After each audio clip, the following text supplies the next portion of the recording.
yes Kishore Tupati గారు ప్రతిపక్షాలు లేకుండా పరిపాలన కొనసాగించాలనేటటువంటిది ఎలాంటి ఫార్మెట్ ఆఫ్ పాలిటిక్స్ గతంలో బీఆర్ఎస్ పార్టీ కాంగ్రెస్ పార్టీని పూర్తిగా నేలమట్టం చేసి పరిపాలన కొనసాగించాలనే ప్రణాళికలు రూపొందించింది సేమ్ ఫార్మెట్లో ఇప్పుడు కాంగ్రెస్ పార్టీ కొనసాగుతుంది ప్రతిపక్షాలు లేకుంటే హెల్తీ డెమోక్రసీ ఎట్లా అవుతుంది నమస్తే శ్రీశైలం గారు ప్యానెల్ నుండి పెద్దలందరికీ నమస్కారం yes రాజనీతి ప్రేక్షకులు కూడా నా హృదయపూర్వక నమస్కారాలు శ్రీశైలం గారు కరెక్టే మనం అందరూ కూడా పెద్దలు సత్యం గారు అందరూ చెప్పినట్టు నువ్వు నేర్పిన విద్య నేరే జాక్ష అన్నట్టు సో కేసీఆర్ గారికి ఏదైతే చేశారో కేసీఆర్ గారికి ఇప్పుడు అదే షాక్ తగులుతోంది సో ఆ రోజు ఆయన చేయడము తప్పు ఈ రోజు కూడా ఆ విధంగా జంపు జిల్లాలో ఎస్పెషల్లీ నాకు ఎక్కువ కనిపించేది ఆంధ్ర తెలంగాణలో బాగానే ఉన్నారు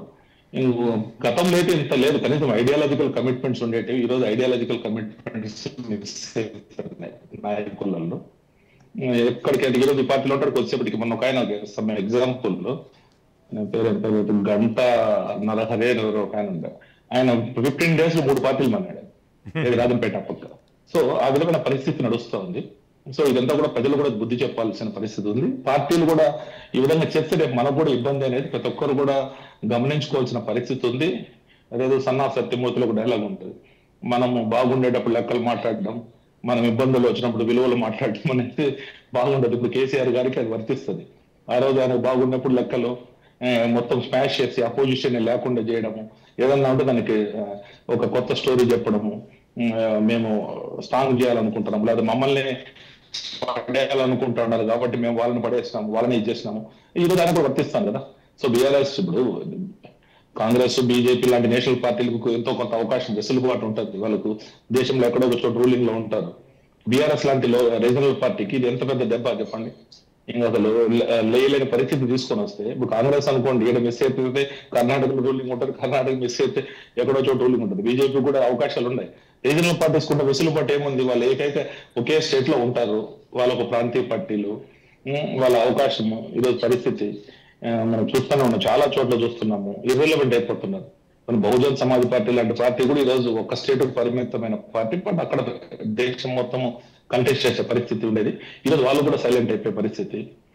సో ఇవన్నీ కూడా మనం బాగుండేటప్పుడు ఇవన్నీ చేసిన దాని వల్ల ఇబ్బందులు వస్తాయి it is not healthy for the democracy అండి అంతవరకు చెప్పగలుగుతాను ఎవరు చేసినా ఈరోజు బాగున్నాడు మనకు కూడా జరుగుతుందని మాత్రం ఊహించుకోవాలి ప్రజలు కూడా ఇలాంటి జంపు జిల్లానికి కాకపోతే ఒకటైతే నేను చెప్పగలుగుతాను ఆంధ్ర తెలంగాణలో 2014లో ఫార్ములా ప్రకారం అయితే ఎవరు కూడా రిజైన్ చేయకుండా వచ్చి చేరినారు which is very very very sir చెప్పినట్టు యాంటీ డిఫెక్షన్ లా ప్రకారం రాలేదు ఎవరు కూడా స్పీకర్లు దాని మీద గుమ్మని కూర్చున్నారు 19లో జరిగినాయి మళ్ళా సో అంతకుముందు జరగలేదు చాలా మంది మళ్ళా తర్వాత పార్లమెంటరీ పార్టీ మన అసెంబ్లీ మెర్జర్ అని చెప్పారు అది జరిగింది ఫస్ట్ లో మాత్రం జాయిన్ అయినప్పుడు లేదు ఇక్కడ ఆంధ్రప్రదేశ్ అయితే 23 మంది ఎమ్మెల్యేలు టీడీపీలో జాయిన్ అయినారు వైఎస్ఆర్సీపీ తరఫున వాళ్ళు అయితే 5 ఏళ్ళు అట్లే ఉండిపోయినారు యాంటీ డిఫెక్షన్ లా ప్రకారం అయితే వాళ్ళు కూడా లాస్ట్ డే మెంబర్షిప్ అలా జరగలేదు స్పీకర్లు వచ్చి దాని మీద పెట్టుకొని కూర్చున్నారు సో ఇవన్నీ కూడా తప్పు అలాంటి దాన్ని ఇమీడియట్ గా ఇది చేసుకోవాలి వాళ్ళు ఇమీడియట్ గా డిస్క్వాలిఫై కావాలి అప్పుడు కొద్దిగా భయం అన్న వస్తుంది నాకు తెలిసి బీజేపీ అయితే ప్రతి ఒక్కరు రిజైన్ చేసి రమ్మంటుంది సేమ్ థింగ్ అన్ని చోట్ల అందరూ కూడా రిజైన్ చేసి రమ్మని చెప్పడం అనేది ఒక ఉత్తమమైన ప్రాసెస్ గా తీసుకోవచ్చు తర్వాత వాళ్ళు గెలుస్తారో లేదా మళ్ళీ ఎలక్షన్ పోతారు అప్పుడు వేరే విషయం నాకు తెలిసి బీజేపీ అదే చేస్తుంది లిటరల్ గా ఇప్పుడు ఆంధ్రప్రదేశ్ చెప్పుకోండి వైసీపీ కూడా 4 ఎమ్మెల్యే జాయిన్ అయినారు చెప్పాలి వేరే బీజేపీ ఇప్పుడు కర్ణాటకలో కావచ్చు మధ్యప్రదేశ్ లో కావచ్చు ఎక్కడైనా రిజైన్ చేసి వచ్చారు ప్రతి ఎమ్మెల్యే ఇంక్లూడింగ్ తెలంగాణలో కూడా ఈటల రాజేంద్ర గారు కూడా రిజైన్ చేసి మళ్ళీ వచ్చి గెలిచారు అదే విధంగా కోమటిరెడ్డి రాజగోపాల్ రెడ్డి గారు కూడా రిజైన్ చేసి మళ్ళీ ఓడిపోయినారు అది వేరే విషయం సో ఇవన్నీ కూడా ఆ విధమైన ఒక